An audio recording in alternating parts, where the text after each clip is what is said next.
Coming up, a child dies at the hands of another child. Why gun safety advocates say this was preventable. Dedicated to Eastern and Southern Kentucky, this is WYMT Mountain News at 11. Good evening, I'm Steve Hensley. A young child was killed when another child shot him. That situation played out yesterday at a Jackson County home. State police say it was just an accident. But as WYMT's Phil Pendleton reports, some say these accidents are preventable. A home in Jackson County became a frantic scene of police activity Monday afternoon, but police say it was all because of an accidental shooting. Yet the shooter and the victim were both children. Besides just being extremely sad, my heart breaks for, that family, and what that might, mean for that child, pull the trigger. State police say the child who pulled the trigger was 7. The victim was only 5. But, it's not the child's fault.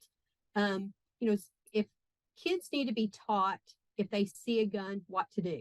The shooting is being investigated by Kentucky State Police here in Richmond. They say at this time they believe this was simply just a horrible, tragic accident.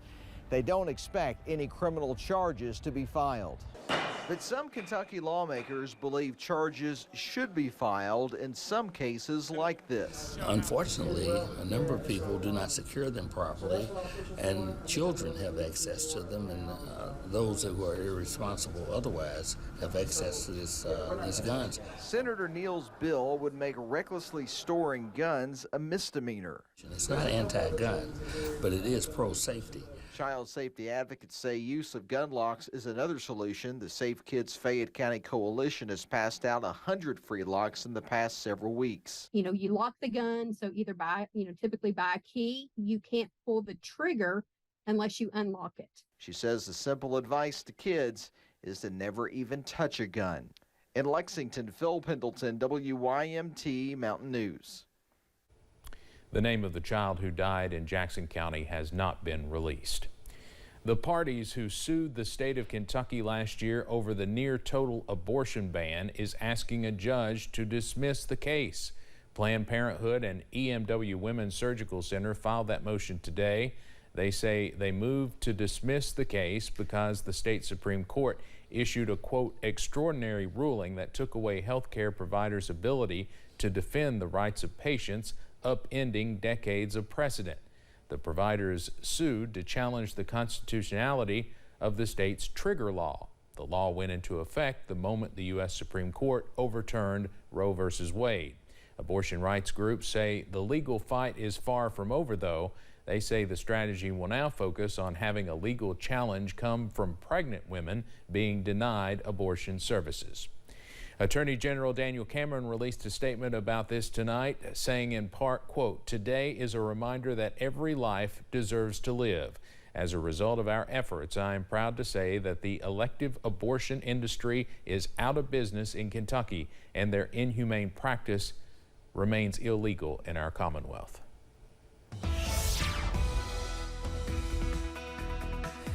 Mild and muggy weather will continue across the mountains as we go into tonight. Also watching out for possibly a few showers out there overnight as well. Those current temperatures, they stay mild in the middle to upper 60s, even lower 70s in some places. 71 in Jackson and Pikeville, 69 for London, down to 66 over in Somerset. But once you factor in those dew points, and that measures the amount of moisture we have in the atmosphere, it feels very muggy as you step out the door tonight. The good news on radar: the heavy showers are gone. Still watching out, though, for possibly a few spotty showers, mainly in our southwestern Virginia counties, also West Virginia counties as well. And as we go into tonight, a few more showers are going to be possible. Also watching out, though, for some dense fog as you wake up on Wednesday, so you may need some extra time on your Wednesday morning commute as you wake up and walk out the door. And speaking of your Wednesday, those showers are going to continue at times. High temperatures topping out in the 70s, and those showers continue into Thursday and Friday. All those details coming up in just a few minutes. Steve? All right, Cameron, thank you. The Commonwealth is known for its kindness and how we help each other. In true Kentucky fashion, a group of church volunteers from northern Kentucky is doing just that by helping the owner of the Colson Civic Center recover after the July flood. WYMT's Madison Carmouche has more from Letcher County. The Colson Civic Center was the school that Shirley Sexton taught at for many years. So when the opportunity to buy the building came along, she jumped at the chance. She turned the building into a civic center for the community, but the flood last July put all of that on pause. And we were starting again because the flood left 6 or 7 foot of water, and then it left us about 10 inches of mud all over the building. It destroyed everything inside the building except the building. So we were thankful we had the building to go back to. Cordelia Shaber is originally from Letcher County and came back to help after the flood. She came to the Colson Civic Center almost by accident, and that is where she met Shirley. And I started talking to her, and she said, "Let me show you what happened in here." And so we came into the Civic Center, my husband and I, and it was very devastating to see what had happened to Shirley's Civic Center. Shaber has organized trips for groups from her church and other neighboring northern Kentucky churches since last November. But this time, she brought a group with the intent of putting on Vacation Bible School for the children of Letcher County. So we hope that we're able to just pour into these kids and remind them that all is not lost, that there's hope, that they can put their eyes up and look to the future, that there's good plans waiting for them, and that someone is right there holding their hand, walking them through this incredibly hard journey that they've been on. The Vacation Bible School will have on-site registration available for any and all students who want to join. In Letcher County, Madison Carmouche, WYMT, Mountain News. Each group that came to Letcher County to volunteer signed up for another trip to help out the community. The trips are planned until late September with hopes of continuing after that as well. A group of volunteers with the organization Dream Builders based in Maryland are spending this week in Hazard. The 23 volunteers have partnered with the Housing Development Alliance in a challenge to build 2 brand new homes in Perry County in less than 5 days. One young volunteer says the experience has been incredible. It just makes you feel like you can make a difference, and only in a couple of days we already have like most of this house put up. It's crazy. I didn't think that this was possible, putting this much house up in so little time, and it just feels really good. Along with their quick building skills, the project was also partially funded by the Dream Builders organization, who provided a $50,000 sponsorship to HDA. Protesters made a path along the streets of Prestonsburg today for a demonstration to demand answers.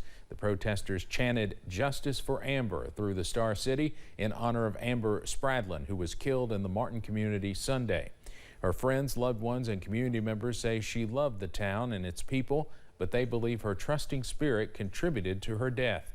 So they want her story shared as they wait for answers, warning the community her murderer is among them. I just hope that it raises awareness, you know, to not trust everybody that you're around and just be more cautious. Her family says they are not trying to impede any progress for law enforcement by demonstrating, just making sure her name continues to be heard until her murderer is charged with the crime. An Eastern Kentucky doctor is giving up their license to practice. The Lexington Herald-Leader reports Breathitt County Dr. Pablo Merced was accused of issuing prescriptions while out of the country. The allegations follow an investigation by state authorities during the summer of 2019. Merced agreed to give up his medical license but denies any wrongdoing. In addition to losing his license, Merced must pay a fine of $6,125 to cover the cost of his case.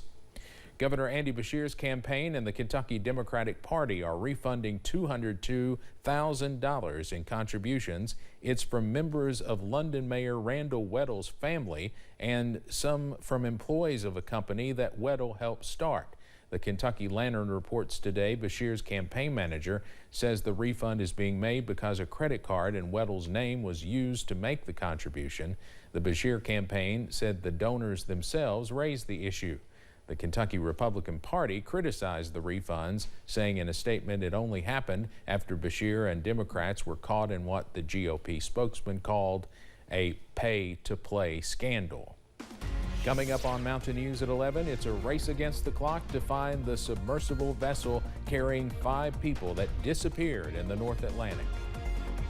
Plus, we stay mild, muggy, and possibly soggy on Wednesday. All those details coming up.